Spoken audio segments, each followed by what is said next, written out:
علیکم ورحمۃ اللہ وبرکاتہ۔ الحمدللہ رب العالمین والعاقبۃ للمتقین والصلاۃ والسلام علی رسولہ الکریم۔ یا رب لک الحمد کما ینبغی لجلال وجہک وعظیم سلطانک۔ اللہم صل علی محمد وعلی آل محمد کما صلیت علی ابراہیم وعلی آل ابراہیم انک حمید مجید۔ اللہم بارک علی محمد وعلی آل محمد کما بارکت علی ابراہیم وعلی آل ابراہیم انک حمید مجید۔ الحمدللہ آج 16واں پارہ شروع ہے۔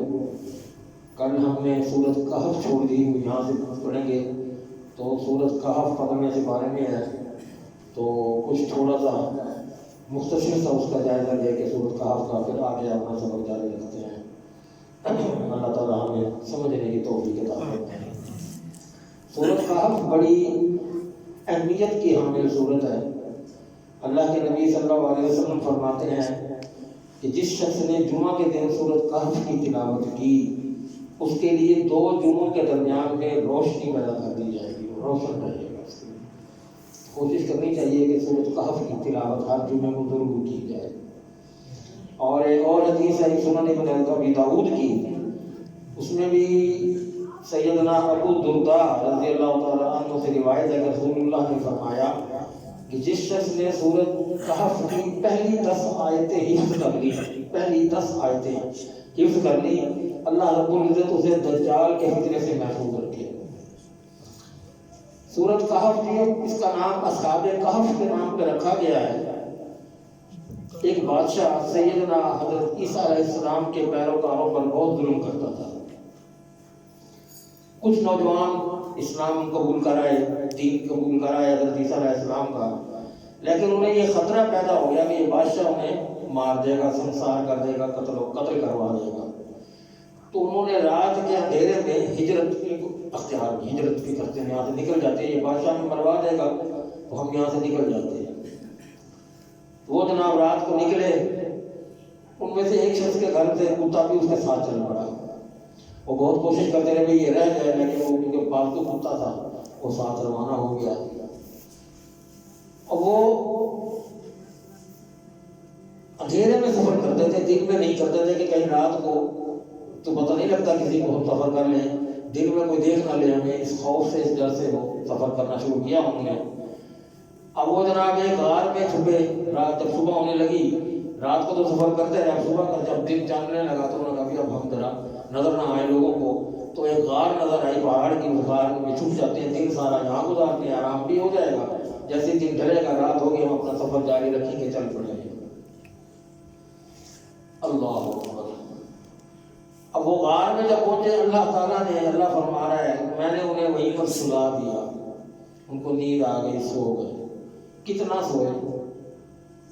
309 سال، 309 سال، 300 عام وازدادوا 9، 309 سال میں نے ان کو سلائے رکھا۔ اور ایک جگہ یہ بھی ہے کہ میں ان کی کروٹیں بھی خود ہی بدلتا، ان کو کبھی اس پہلو پہ کبھی اس پہلو پہ، کہ ایک پہلو پہ پڑے پڑے ان کی جسم گل نہ جائے، ان کو 309 سال سلائے رکھا۔ اب وہ بادشاہ کو جب پتہ لگا کہ وہ بندے غیب ہیں، وہ کتنے تھے اس کی تعداد اللہ کو علم ہے، مختلف کیا سارا یہاں آگے ذکر آتا ہے، کچھ کہتا ہے کوئی کچھ کہتا ہے۔ اللہ نے کہا کہ تمہیں اس کی تعداد سے کوئی غرض نہیں ہے، تم تعداد کے چکر میں نہ پڑو، ان کا کردار دیکھو۔ اب وہ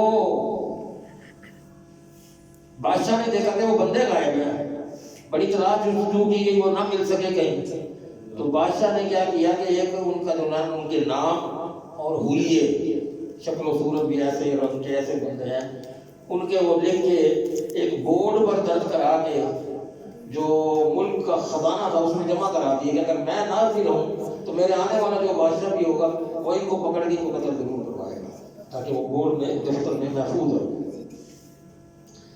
اب جب ان کی آنکھ کھلی تو آپس میں آنکھ جب کھلی تو ذرا ایک دوسرے سے پوچھتے ہیں ہاں بھائی بہت سوئے یا کتنا سوئے ہوں گے، اب آپس میں پوچھتے ہیں کتنا سوئے ہوں گے، جی کوئی آدھا دن سوئے ہوں گے، ابھی سورج نظر آ رہا ہے، ابھی تو رات نہیں ہوئی، ہم تو صبح کو سوئے تھے جب سورج طلوع ہونے لگا تھا، تو آدھا دن یا دن گزر گیا ہوگا، نہ شام ہونے والی ہوگی، بس ایسے ہی ہوگا، لیکن اب بھی ایسے بھوک لگتی ہے۔ 309 سال بھوک نہیں لگی، اللہ نے جب اس کو زندہ کر دیا، جب پھر ان کی نیند سے ان کو ختم کر دی نیند ان کی، اب ان کو بھوک لگ رہی ہے۔ اب وہ کہتے ہیں کہ اپنے ایک ساتھی کو کہ یار یہ پیسے لے لو، بازار چلے جاؤ، چوری چوری چھپتے چھپاتے جانا، کسی کی نگاہوں میں نہ آنا، پتہ نہ لگے کسی کو، اور وہاں سے کوئی پاکیزہ کھانا لے کے آنا۔ یہاں قرآن میں ایک لفظ آتا ہے وَلْيَتَلَطَّفْ، اور بڑے پیار سے بات کرنا، کسی سے جھگڑا نہ کرنا، کسی سے لڑائی نہ مول لینا، بڑے آرام سے بات کر کے اور بڑے دھیان سے بچتے بچاتے جانا۔ اور مفسرین محدثین جو ہے وہ لکھتے ہیں کہ یہ لفظ جو ہے نا وَلْيَتَلَطَّفْ، یہاں پر پورا آدھا قرآن ہو جاتا ہے لفظی اعتبار سے، اس کے لفظوں کی تعداد کو بھی نہیں رہتی، آدھا قرآن پورا ہو جاتا ہے۔ اللہ اکبر۔ اب وہ جناب بندہ گیا لینے کے لیے پیسے، اس نے سامان کھانا چانا لیا، پیک کروایا، پیسے نکالے اس کو دیے، ہوٹل جو کھانا جہاں سے بھی ملا تھا وہ دیکھ کے حیران ہو گیا، بھائی کہیں سے خزانہ ملا ہے تمہیں؟ 309 سال قرآن سیکھ کر مجھے پکڑا رہے ہو، کوئی خزانہ ملا ہے کہیں سے؟ مگر نہیں، ہمارے اپنے پیسے ہیں۔ تمہارے پیسے کہاں سے آ گئے؟ کون سے زمانے کا سکہ ہے؟ کس زمانے کا یہ پیسہ لے کر آ گئے ہو؟ اب وہ ہوٹل والے نے کہا کہ بھی یہ ان کو کہیں سے خزانہ مل گیا ہے، یہ اب اس کو چلانے کی کوشش کر رہے ہیں، تو کیونکہ جو خزانہ زمین سے نکلتا ہے، جہاں سے بھی دریافت ہوتا ہے، وہ حکومت کی مرضی، وہ ملکیت ہوتی ہے، تو انہوں نے کہا کہ پکڑو اس کو تو حکومت کی پیش کرو۔ وہ پکڑ لے گئے، بادشاہ کے پاس پہنچ گئی بات، بادشاہ نے تحقیق کی یہ کون ہے، تو انہوں نے کہا یہ ہم اس طرح اتنے بندے ہیں، ایسے گئے تھے، ساری تحقیق ہو گئی۔ تو بادشاہ نے وہ پھر بورڈ چیک کیا دفتر میں جو پڑا تھا، ہاں یہ وہ بندے ہیں، لے آؤ ان کو ساروں کو پکڑ کے بلا کے لاؤ۔ لیکن اتفاق یہ ہے کہ اس وقت جو بادشاہ تھا وہ مسلمان ہو چکا تھا، وہ کافر نہیں تھا، وہ سختی نہیں کرنا چاہتا تھا، لیکن وہ ان کو قدر سے اور عزت سے بلوانا چاہ رہا تھا۔ یہ ڈر گئے تھے کہ یہ پھر ہمارے ساتھ ایسا سلوک نہ ہو جائے، تو بادشاہ نے ان کو تسلی بھی دی کہ ایسا کوئی بات نہیں ہے، تم بے فکر ہو جاؤ، تم جاؤ ان کو لے کر آؤ۔ وہ ساتھ لے کر گئے، بادشاہ کے درباری بھی ساتھ گئے، غار میں پہنچے، وہ اندر گئے، اب وہ کہ بھائی آ جاؤ، آپ کو کوئی خطر نہیں ہے، غار سے نکل آؤ۔ تو آگے یہاں لکھا ہے کہ اللہ تعالیٰ نے انہیں دوبارہ اصلی موت دے دی، وہ پھر باہر نہ آئے، ان کو موت دے دی گئی، جو نیتیں نکالی گئی ہوں گی جو بھی۔ اللہ اکبر۔ 309 سال، یہ اللہ کا کمال ہے، یہ اللہ ہی کر سکتا ہے ایسا کہ سلا دیا، نہ ان کو بھوک نہ پیاس نہ حاجات نہ کسی چیز کی، اور وہ پڑے رہے، اور جب جاگتے ہیں تو بھوک لگ جاتی ہے، اور پھر کس طرح ان کی وہ ساری باتیں سامنے آتی ہیں۔ اللہ اکبر۔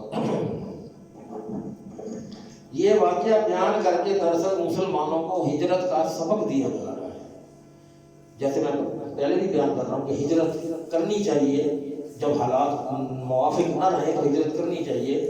تو یہ ہجرت کے بارے میں ہے کہ ہجرت شروع سے ہی اہل ایمان کا شیوا رہا ہے، کسی بھی حالت میں وہ ہجرت ضرور کرتے ہیں، لہذا آپ کو بھی اپنے دین کی حفاظت کے لیے ہجرت کرنے کی تیاری شروع کر دینی چاہیے۔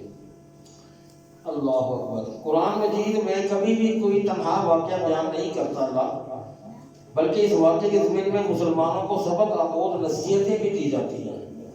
جن باتوں کا تعلق ایمان و عمل سے نہ ہو اس میں بحث نہیں کرنی چاہیے، کہ مثلا جیسے یہ ان کی اصحاب کہف کی تعداد میں لوگ جو آپس میں وہ کر رہے تھے، کبھی وہ کہتے ہیں کہ 5 تھے، ایک کتا تھا، کوئی کہتا 7 تھے، ایک کتا تھا، کوئی کہتا 3 تھے، ایک کتا تھا، تو اللہ نے فرمایا قل ربی اعلم بعدتہم ما یعلمهم الا قلیل، کسی کو اس کی تعداد کا علم صحیح نہیں ہے، شاید کسی کو ہو، کوئی مختصر بہت قلیل سے لوگ ہوں۔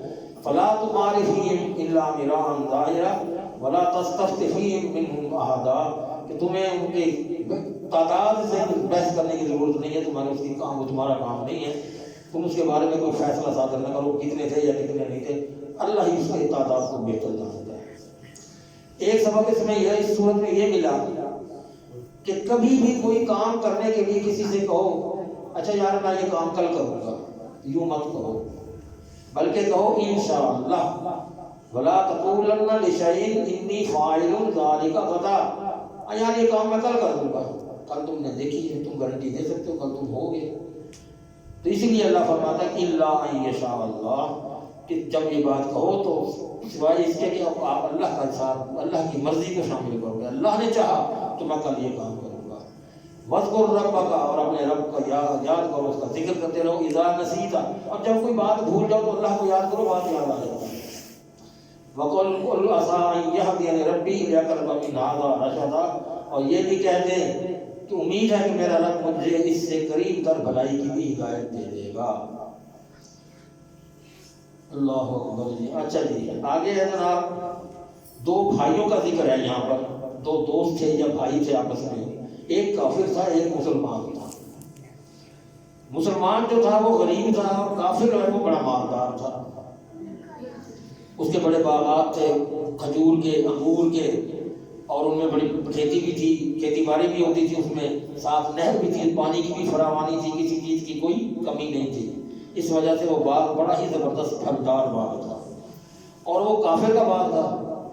کافر اس پہ بڑا ظلم تھا اور بڑا اتراتا تھا، تکبر کرتا تھا کہ میرا باغ دیکھا، میرے باغ میں اتنا کچھ ہے، باغ میں بہت۔ تو وہ جو مسلمان دوست تھا، اس کا یا بھائی تھا جو بھی تھا، تو وہ اس کو سمجھاتا رہتا تھا کہ تو تکبر اور گھمنڈ نہ کیا کر، اللہ کو یہ پسند نہیں ہے، کہیں تجھے کوئی نقصان نہ دے دے اللہ، تو اس کا شکر ادا کیا کر۔ فقال لصاحبی وهو يحاور انا اکثر منك مالا واعز نفرا، اس نے کہا اپنے ساتھی سے کہ میں تجھ سے مال میں زیادہ ہوں، تو کمزور ہے، تو غریب ہے، میرے پاس مال بہت زیادہ ہے، میں نفری کے لحاظ سے بہت زیادہ ہوں، میرے نیچے بہت لوگ کام کرنے والے نہیں ہیں، تیرے پاس کیا ہے؟ اور جب وہ اپنے باغ میں اس حال میں داخل ہوا کہ وہ اپنی جان پر ظلم کرنے والا تھا، اور کیا کہتا ہے، ما اظن ان تبید هذه ابدا وما اظن الساعة قائمة ولئن رددت الى ربی لاجدن خیرا منها منقلبا، کیا گمان کر رہا تھا کہ یہ تو کبھی برباد ہی نہیں ہو سکتا، میرا باغ اتنا فراوانی ہے، پانی کی کمی نہیں ہے، کھیتی باڑی ہے، میں اس کا دیکھ بھال بھی کرتا ہوں، پھلدار ہے، یہ کیسے تباہ ہو سکتا ہے؟ میرا یہ دوست کہتا ہے یہ ذرا باغ تباہ نہ ہو جائے، تو یہ کیسے تباہ ہو سکتا ہے؟ میں تو اس کو نہیں سمجھتا کہ ایسا ہو یا کوئی قیامت آ جائے اور میرا یہ کھڑا کھڑا باغ گر جائے، میں کیسے مانوں؟ تو غریب نے اسے کہا کیا تم نے اکفرت بالذی خلقک من تراب، اس چیز سے بھی تو پھر حکارت کرنا کہ تو مٹی سے پیدا کیا گیا ہے، تو مٹی کی پیداوار ہے، تجھے اللہ نے ایک قطرے سے، پھر تجھے ٹھیک ٹھاک آدمی بنا دیا، قطرے سے پیدا کیا، لیکن اللہ وہی میرا رب ہے، میں اپنے رب کے ساتھ کسی کو شریک نہیں کرتا، اور جب تو اپنے باغ میں داخل ہو تو یہ کہا کر جو اللہ نے چاہا، لا قوت الا باللہ، کوئی طاقت اللہ کی مدد سے نہیں، اللہ کی طاقت ہی میرے لیے سب کچھ ہے، اللہ نے مجھے طاقت دی، اگر وہ نہ دے تو میں اس کا قابل نہیں ہوں کہ میں سارا کچھ سنبھال سکوں۔ اس نے سمجھانے کی کوشش کی، لیکن وہ اپنے ذوم میں تھا، اپنے گھمنڈ میں تھا، تکبر میں تھا۔ ایک دن وہ صبح کو اٹھا، اپنے باغ کی طرف آیا تو کیا دیکھتا ہے کہ اس کی جو ساری فصل، سارے انگوروں کے جو خوشے اور تھے، وہ چھتیں بنائی تھی، اس پر انگور کی بیل چڑھتی تھی، وہ سب کچھ گر چکا تھا، برباد ہو چکا تھا، ختم ہو چکا تھا، اور وہ ہاتھ ملنے لگا، کہنے لگا کاش میں شرک نہ کرتا، میں یہ بھی شرک تھا کہ وہ اللہ کا شکر ادا نہیں کرتا تھا اور گھمنڈ کرتا تھا کہ میں اتنے بڑے باغ کا مالک ہوں، میری ذاتی حیثیت ہے، میری ذاتی ملکی ہے۔ اس کا سارا پھل ختم ہو گیا، پتھیلیاں ملتا ہوا، روتا ہوا گر پڑا کہ یہ میں نے کیا کیا، کاش میں اپنے رب کے ساتھ کسی کو شریک نہ کرتا، اور اللہ کے سوا اس کا کوئی گروہ نہ تھا جو اس کی مدد کرتے، نہ وہ خود بچنے والا تھا۔ وہاں ہر طرح کی مدد اللہ کے سچے کے اختیار میں ہے، اللہ سچے کے اختیار میں ہر طرح کی مدد ہے، ہمیں اللہ سے ہر قسم کی مدد مانگتی رہنی چاہیے۔ اس کے بعد اللہ تعالیٰ فرماتے ہیں المال والبنون زینۃ الحیات الدنیا والباقیات الصالحات خیر عند ربک ثوابا وخیر عملا، مال ہو یا بیٹے ہوں، یہ دنیا کی زندگی کی زینت ہے، یہ دنیا میں ہی آپ کے پاس ہیں، باقی رہنے والی نیکیاں تیرے رب کے ہاں ثواب میں بہتر اور امید کی روح سے زیادہ اچھی ہیں، یہ یہیں رہ جانی ہے۔ لیکن جو ان پر تو خرچ کر جائے گا، جو ان کو تو تربیت دے جائے گا، جو اس مال کو تو اچھی جگہ پہ لگا جائے گا، اپنی اولاد کی اچھی تربیت کر کے ان کو کسی قابل بنا جائے گا، تو وہ تیرے کام آنے والی چیز ہے۔ اللہ اکبر۔ اس کے بعد حضرت موسیٰ علیہ السلام کا آگے ذکر آ رہا ہے، اور خضر علیہ السلام کا واقعہ بھی ذکر آ رہا ہے، اس میں بہت دلچسپ ہے، تھوڑا سا اس کا 15ویں پارے میں ہے، کچھ 16ویں پارے میں ہے، تو اس کو میں آپ کو اس کا بھی کچھ تھوڑا سا ذکر سناتا ہوں کہ حضرت موسیٰ علیہ السلام نے اللہ سے کہا کہ کسی شخص نے پوچھا آپ سے بڑا بھی کوئی عالم ہے؟ تو آپ نے سوچا ہوگا کہ میں نبی ہوں اور نبی سب سے بڑا عالم ہوتا ہے. فرمایا نہیں، میں سب سے بڑا عالم ہوں. حضرت موسیٰ علیہ السلام کہا کہ میں چونکہ نبی ہوں، اللہ نے مجھے علم دیا ہوا ہے تو میں سب سے بڑا عالم ہوں. اللہ کو یہ جواب پسند نہ آیا. تو فرمایا موسیٰ آپ نے یہ کیسے کہہ دیا؟ کیسے کہہ دیا کہ میں نبی ہوں اور میرا بڑا عالم ہوں؟ میری کائنات میں تو تجھ سے بھی بڑے بڑے عالم موجود ہیں. موسیٰ علیہ السلام نے اس بڑے عالم سے ملنے کی خواہش ظاہر کر دی کہ اچھا جی مجھے وہ بتائیے پھر کون ہے، مجھے اس کی میں اس سے ملنا چاہتا ہوں، ملوائیں. تو اللہ نے فرمایا کہ چل پڑ، جہاں دو دریا اکٹھے ہوں گے وہاں ایک بندہ تجھے ملے گا، وہ تجھ سے بھی بڑا عالم ہے، وہ میرا بندہ تجھ سے ملاقات کرے گا. موسیٰ علیہ السلام چل پڑے، وہاں پہنچ گئے. وہاں حضرت خضر علیہ السلام سے ملاقات ہوئی. عرض کی کہ اگر میں آپ کی اطاعت کروں اور آپ کے علم سے کچھ میں سیکھنا چاہوں تو کیا آپ مجھے سکھائیں گے؟ تو اس نے کہا کہ آپ میری باتوں پر صبر نہیں کر سکیں گے، جو کچھ میں کہوں گا یا کروں گا آپ صبر نہیں کر پاؤ گے. تو اگر تو صبر کر سکو تو میں چلتا ہوں، تو میں تم ساتھ لے چلتا ہوں، نہیں تو پھر تمہاری راہ جدا میری راہ جدا ہے. تو موسیٰ علیہ السلام نے کہا کہ میں صبر کروں گا اور آپ کی فرما برداری بھی کروں گا. تو خضر علیہ السلام نے کہا اچھا بھی اگر تم نے میرے ساتھ چلنا ہے تو مجھ سے کسی جو کام بھی کروں، جو بات بھی ہو، مجھ سے اس کے بارے میں سوال نہ کرنا، پوچھنا نہ مجھ سے، جب تک کہ میں اس کی خود وضاحت نہ کروں. چل پڑے تو دونوں کشتی پر سوار ہوئے. کشتی دریا کے دوسرے کنارے پر اترنے لگے تو اس نے کشتی کے خضر علیہ السلام نے کشتی کے اندر سوراخ کر دیا. تو موسیٰ علیہ السلام ناراض ہو گئے. ایک تو یہ غریب کام کرتا ہے، وہ بیچارہ غریب آدمی ہے اور وہ کو یہاں پہنچاتا ہے، ہم اس کا سفر کر گئے ہیں، تو نے کشتی برباد کر کے رکھ دی ہے. تو انہوں نے کہا کہ میں نے تجھے کہا نہیں تھا کہ تو صبر نہیں کر سکے، کہ میرے کسی کام پر تجھے میں نے کہا تھا کہ بولنا نہیں ہے، تو صبر نہیں کر سکا. موسیٰ علیہ السلام نے معذرت کی کہ اچھا غلطی ہو گئی ہے. چل پڑے آگے. آگے دیکھیں پہنچتے ہیں تو ایک نوجوان سا بچہ کھڑا ہے، خوبصورت سا بچہ کھڑا تھا. اور انہوں نے حضرت خضر علیہ السلام نے جب دیکھا کہ بچہ ہے اس کو قتل کر دیا. جب اس کو قتل کیا موسیٰ علیہ السلام پھر غصے میں آ گیا کہ تو نے ایک ایسے بے گناہ کو قتل کر دیا، یہ تو بہت بڑا گناہ کیا تم نے. تو انہوں نے کہا کہ کیا میں نے تجھے کہا نہیں تھا کہ تو صبر نہیں کر سکے گا؟ موسیٰ نے کہا اچھا آخری بار ہے، اگر آئندہ سوال کیا تو مجھے اپنے ساتھ نہ رکھنا. اس وعدے کے ساتھ قافلہ پھر چل پڑا. ایک بستی میں پہنچے. وہاں بستی والوں کو کہا کہ جی ہم مسافر ہیں، ہم کو کھانا پیش کیا جائے، تو کھانا دیا جائے. انہوں نے کھانا دینے سے، ان کی مہمان نوازی کرنے سے صاف انکار کر دیا، خاموش ہو گئے.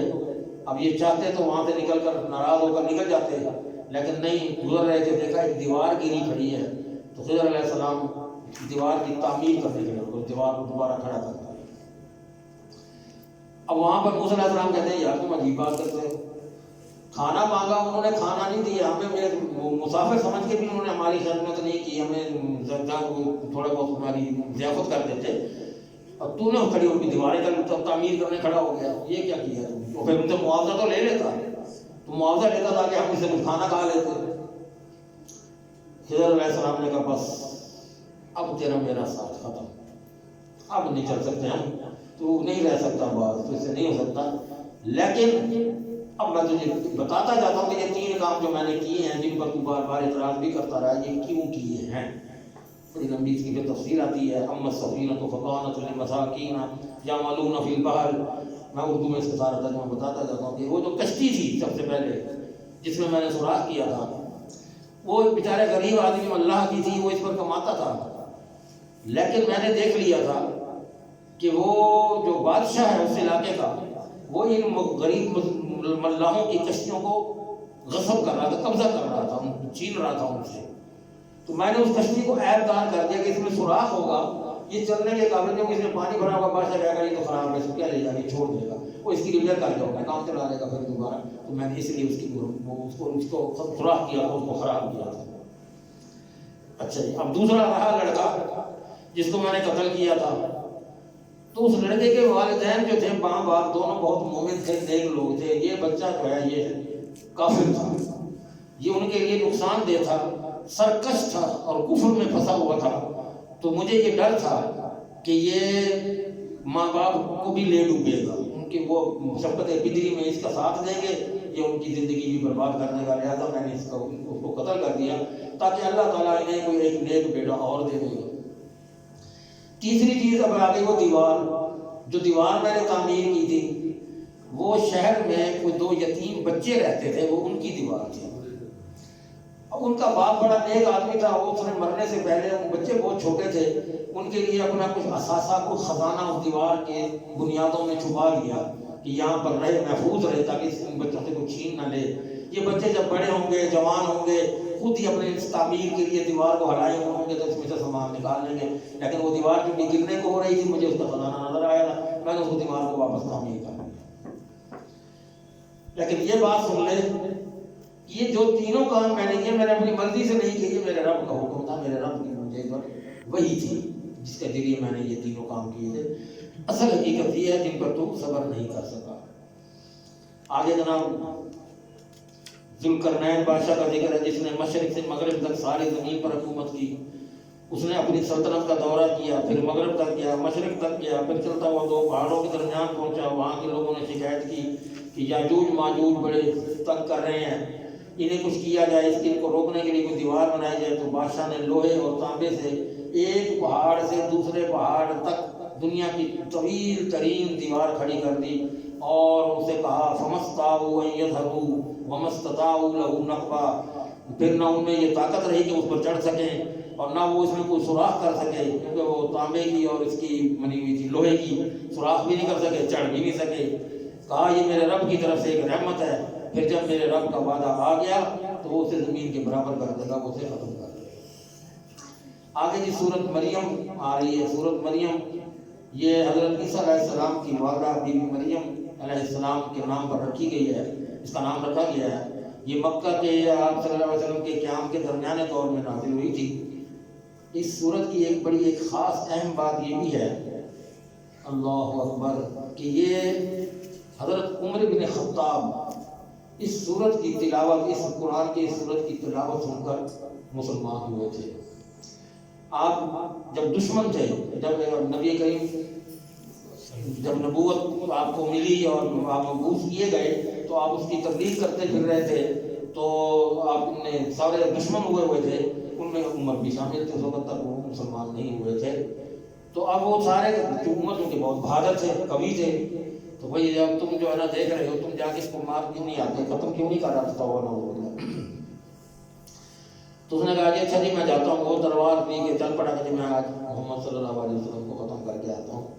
وہ جا رہے راستے میں ایک دوست ملا، انہوں نے کہا بھائی کہاں جا رہے ہو؟ انہوں نے کہا کہاں جا رہا ہوں، میں اپنے محمد کو آج قتل کرنے جا رہا ہوں۔ تو انہوں نے کہا تو وہ بعد میں کریو، پہلے جا کے اپنی بہن کو تو دیکھ، وہ کیا کر رہی ہے، وہ تو اسلام قبول کر چکی ہے، اور وہ دیکھ جا کے اس کو اپنی بہنوئی کو اور بہن کو دیکھ۔ وہ سارا کچھ وہاں چھوڑ کے وہ پہلے وہاں بہنوئی کی طرف آ گئے، اور وہاں جی دیکھا تو دروازے پہ وہ کھڑے ہو کے اندر سے پڑھنے کی آواز آ رہی تھی، تو آپ کی ہمشیرہ جو ہے ان کا نام بھی فاطمہ تھا۔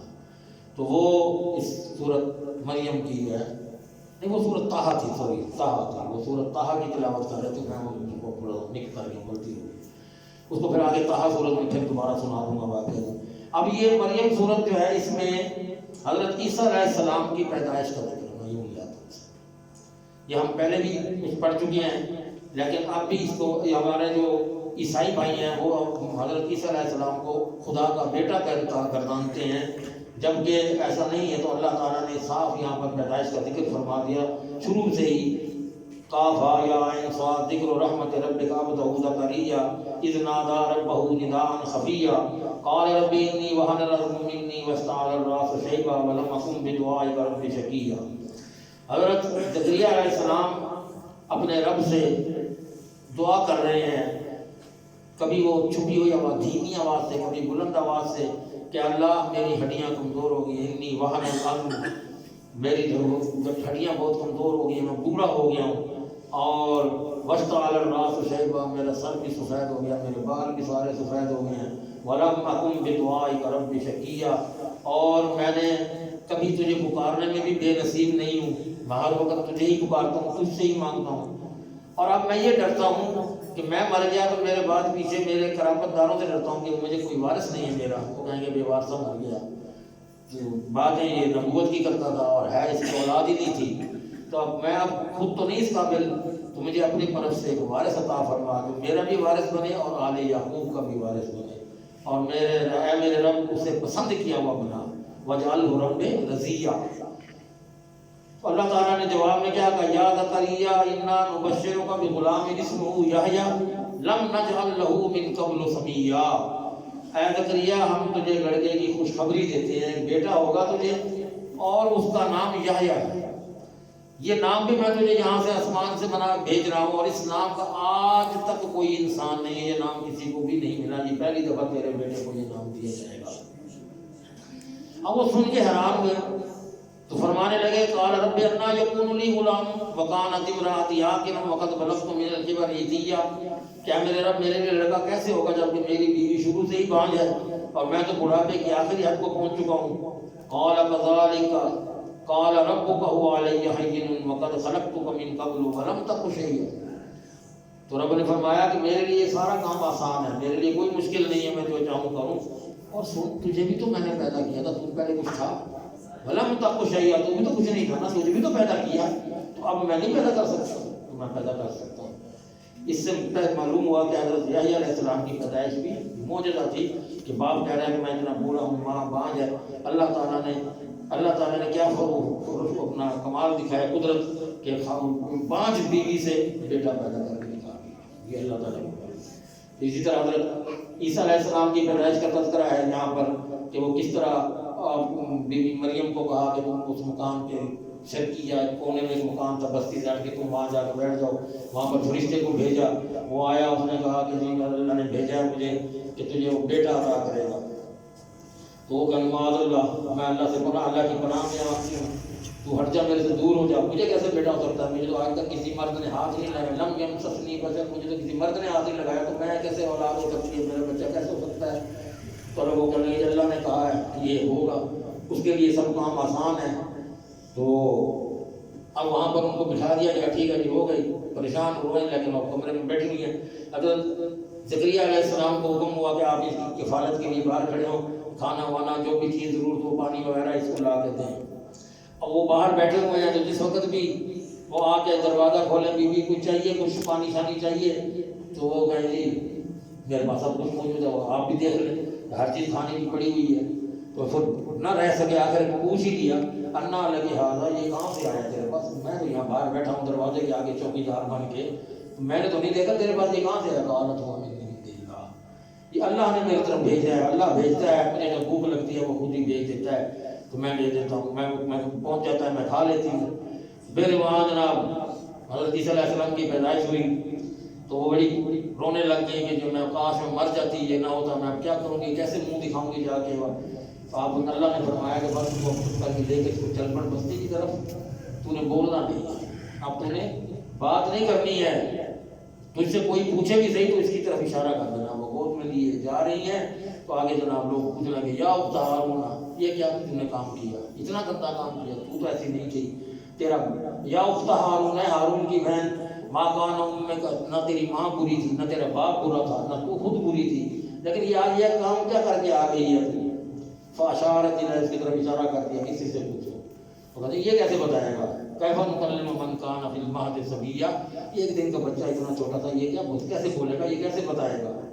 وہاں اللہ نے حضرت ابراہیم حضرت عیسیٰ علیہ السلام کو بلوایا، انی عبداللہ آتانی الکتاب وجعلنی نبیا، کہ میں اللہ کا بندہ ہوں اور میں اس کا نبی بن کر آیا ہوں۔